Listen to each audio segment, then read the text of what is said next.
Hello friends, welcome to my YouTube channel. Friends, एक समय था जब डीडीए अपनी हाउसिंग स्कीम जब भी निकालता था ना, तो उसमें लाखों की संख्या में एप्लीकेशन आते थे। यानी लाखों लोग उसको अप्लाई करते थे डीडीए के हाउसिंग स्कीम में। और जिस दिन आपका लक्की ड्रॉ निकलता था, यानी जिस दिन आपका ड्रॉ में नाम आ जाता था, उस दिन तो समझ लीजिए आपके पीछे प्रॉपर्टी डीलर्स और बिल्डर्स की लाइन लग जाती थी। आपके पास फ़ोन पे फ़ोन आते थे कि भाई साहब, आपका 25 लाख का फ्लैट निकला है, आप 30 लाख में लेने को तैयार हूँ, आप बेच रहे हो। 31 लाख में लेने को तैयार हूँ, 28 लाख में लेने को तैयार हूँ। यानी अभी आपने फ्लैट का पोजेशन भी नहीं लिया है कि आपके पास फ़ोन आने शुरू हो गए। बट आज की कंडीशन बिल्कुल इसके अपोजिट है। अपोजिट कैसे है? एक समय था कि प्रॉपर्टी डीलर आपसे आपका फ्लैट खरीदने के लिए छटपटा रहे थे, बट आज की कंडीशन में डीडीए अपने फ्लैट को बेचने के लिए प्रॉपर्टी डीलर के पीछे पीछे घूम रहा है। जी हाँ फ्रेंड्स, डीडीए अपना फ्लैट बेचने के लिए प्रॉपर्टी डीलर्स वगैरह के पीछे पीछे घूम रहा है। आपको मेरी बात थोड़ी अजीब लगेगी सुन के कि हाँ भाई, मैं क्या बोल रहा हूँ, बट मैं बिल्कुल सही बोल रहा हूँ। आपको इस वीडियो में बिल्कुल एक एविडेंस के साथ आपको बताऊंगा कि हाँ भाई, कैसे डीडीए प्रॉपर्टी डीलर्स वगैरह के पीछे पीछे घूम रहा है कि हाँ भाई, मेरे फ्लैट्स ले लो। फ्रेंड, जैसा कि आपको पता है, डीडीए स्पेशल हाउसिंग स्कीम 2021 में डीडीए ने 18,500 फ्लैट्स की स्कीम निकाली है। अभी वो स्कीम चल रही है। यानी 18,500 फ्लैट्स की स्कीम है ये, जिसमें कि मैंने आपको जैसा बताया कि इसमें लगभग 12,000 लोगों ने इसमें अप्लाई किया। 18,500 फ्लैट्स के लिए सिर्फ 12,000 लोगों ने अप्लाई किया। यही यदि स्कीम 2014 से पहले निकलती थी तो 18,000 फ्लैट्स के लिए लगभग 1 मिलियन लोग अप्लाई करते थे, यानी लगभग 10 लाख लोग इसमें अप्लाई करते थे। बट इसमें सिर्फ 12,000 लोगों ने अप्लाई किया। फ्रेंड्स, ऐसा पहली बार नहीं है कि डीडीए के फ्लैट्स बिक नहीं पा रहे हैं। यह सिलसिला लगातार 2014 से चला आ रहा है। 2014 से ही डीडीए जो भी हाउसिंग स्कीम निकाल रही है, उसमें फ्लैट्स उनके बिक नहीं पा रहे हैं, और जो बिक रहे हैं वो सरेंडर हो जा रहे हैं। जी हाँ फ्रेंड्स, जो बिक रहे हैं वो सरेंडर हो जा रहे हैं। हद तो इस बार हो गई कि जब डीडीए ने ये कह दिया कि जो इस बार की जो स्कीम निकली है ना, स्पेशल हाउसिंग स्कीम 2021, इसमें डीडीए ने कह दिया कि यदि आप अपने फ्लैट को सरेंडर करेंगे तो जो भी एप्लीकेशन मनी आपने भरी है उसका 10% हम डिडक्ट कर लेंगे। यानी सपोज दैट आपने यदि एप्लीकेशन मनी 1 लाख रुपए भरी है अपनी एलआईजी फ्लैट्स के लिए, तो आपका रजिस्ट्रेशन चार्जेस जो आपने लगाए थे वो तो आपका कटेगा ही कटेगा। उसके अलावा आपका जो 1 लाख रुपए आपने दिया उसका 10% डीडीए डिडक्ट कर लेगा। यदि आपका ड्रॉ में नाम आ जाता है और आप फ्लैट आप देखने जाते हैं, आपको पसंद नहीं आता है, तो आप उसको सरेंडर कर देते हैं, तो उस केस में आपके 10% अमाउंट जो है डिडक्ट कर लेगा डीडीए, यानी आपको पे नहीं करेगा। 2014 से लेकर 2022 तक की अपनी पुअर परफॉर्मेंस को छुपाने के लिए या फिर उसको ढकने के लिए डीडीए अपने जो फ्लैट्स अलॉटमेंट के जो रूल है उसमें मेजर अमेंडमेंट किए हैं। जी हाँ फ्रेंड्स, मेजर अमेंडमेंट को अप्रूव कर दिया डीडीए ने। जो उसको फ्लैट्स अलॉट करने के जो भी उसके रूल्स हैं, उसमें बहुत बड़े चेंजेस किए हैं। ये चेंजेस मैं आपको स्टेप बाय स्टेप बताऊंगा। मैं आपको ये भी बताऊंगा कि जो रूल अभी करंट में है वो रूल क्या है, और जो प्रपोज्ड रूल है, प्रपोज्ड रूल नहीं, ये अप्रूव हो चुके हैं, समझ रहे हैं, ये अप्रूव हो चुके हैं।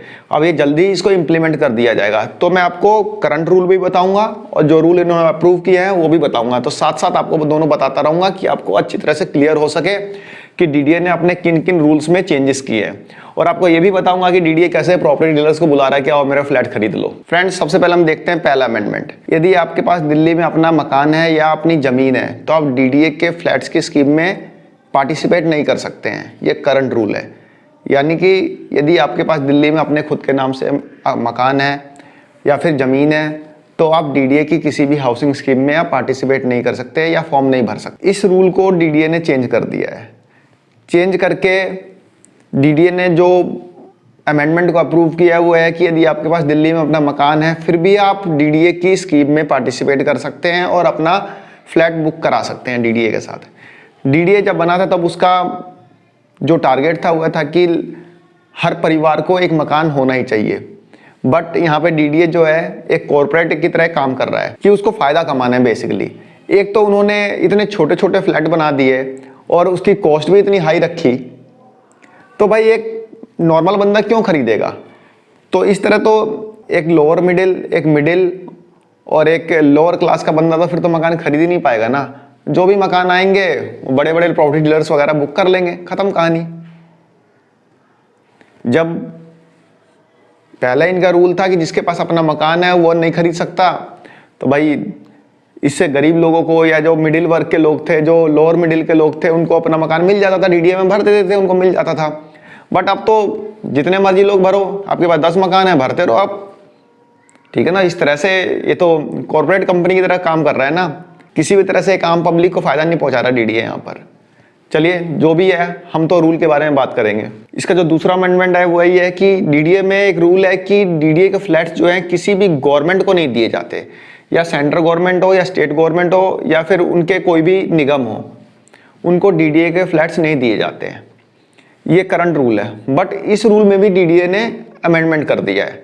अब डीडीए के फ्लैट्स के लिए गवर्नमेंट भी अप्लाई कर सकती है। यानी यदि मान लीजिए दिल्ली मेट्रो रेल कॉरपोरेशन को अपने जो एम्प्लॉयज़ हैं उनके रहने के लिए फ्लैट चाहिए, तो डीडीए के स्कीम में अप्लाई कर सकती है और वहाँ से फ्लैट खरीद सकती है।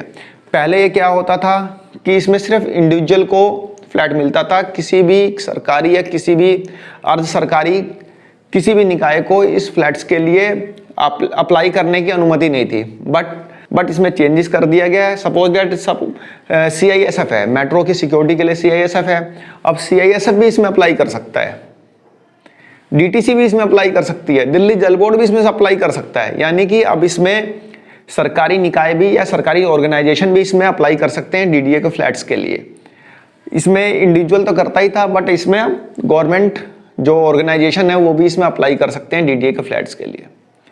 इसमें नेक्स्ट जो अमेंडमेंट किया गया है, यानी जो तीसरा अमेंडमेंट किया गया है, वो यह है कि अब तक क्या होता था, या अब जो रूल है वो है यह है कि यदि आपके सपोज डेट 20,000 फ्लैट्स आपने निकाले और 20,000 के लिए मान लीजिए 1 लाख एप्लीकेशन आए, तो उस एप्लीकेशन में 20,000 को तो फ्लैट अलॉट हो ही जाएगा, और जितने फ्लैट्स थे उसका 25% लोगों को वेट लिस्ट में रखा जाता था। यानी जैसे मैंने आपको बताया कि 20,000 फ्लैट्स हैं तो उसका 25% यानी 5,000 लोगों को वेट लिस्ट में रख दिया जाता था। बट इस रूल में भी अमेंडमेंट कर दिया गया है। इस रूल में ये बोला गया है कि डीडीए यदि 20,000 फ्लैट की स्कीम निकालता है, सपोज डेट 20,000 फ्लैट की स्कीम निकालता है, तो 20,000 लोगों को तो फ्लैट अलॉट हो ही जाएगा और 20,000 लोगों को वेटिंग लिस्ट में रखा जाएगा। यानी कि जितने नंबर ऑफ फ्लैट्स हैं उतने नंबर ऑफ वेटिंग लिस्ट में लोग रहेंगे। चौथा जो इसमें अमेंडमेंट किया डीडीए ने वो ये किया कि यदि किसी भी डेवलपिंग एरिया में यदि डीडीए कोई फ्लैट जो है अनसोल्ड रह जाता है, तो कोई भी पर्सन उसे डायरेक्ट खरीद सकते हैं, यानी बिना स्कीम के भी खरीद सकते हैं, जिसको कि फर्स्ट कम फर्स्ट सर्व के बेस पे इसको इशू किया जाएगा या फिर अलॉट किया जाएगा। इसमें कोई डीडीए का फॉर्म भरने की कोई जरूरत नहीं है यदि फ्लैट अनसोल्ड रह जाता है किसी भी डेवलपिंग एरिया में।